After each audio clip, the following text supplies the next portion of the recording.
bowling major execution. হ্যাঁ, রিশাদ আমাদের দলের সেরা লেগ স্পিনার।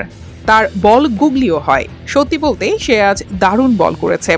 এবার ইসলামাবাদ ইউনাইটেডের বিপক্ষে হেরেও ম্যাচ পরবর্তী সংবাদ সম্মেলনে রিশাদকে প্রশংসায় ভাসিয়ে যা বলল রাওয়ালপিন্ডির অধিনায়ক মোহাম্মদ রিজওয়ান। রাওয়ালপিন্ডিতে আজ হাই ভোল্টেজ ম্যাচে টস হেরে আগে ব্যাটিংয়ে নামে স্বাগতিকরা। তবে শুরুটা আশানুরূপ হয়নি। নির্ধারিত 20 ওভারে সবকটি উইকেট হারিয়ে রিশাদরা সংগ্রহ করেন মাত্র 156 রান।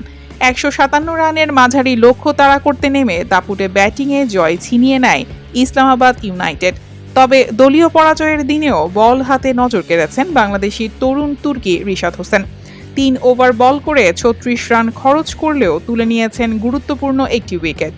বিশেষ করে তার ডেলিভারিতে বৈচিত্র্য ও কার্যকরী গুগলি ইসলামাবাদ ব্যাটারদের বেশ চাপে ফেলেছিল।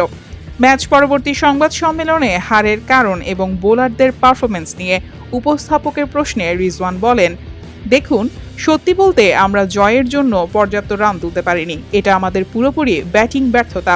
তবে আমাদের বোলাররা আপ্রাণ চেষ্টা করেছে এবং তারা দারুণ বল করেছে। বিশেষ করে রিশাদ হোসেন, সে আমাদের দলের অন্যতম সেরা বোলার এবং একজন দুর্দান্ত লেগ স্পিনার।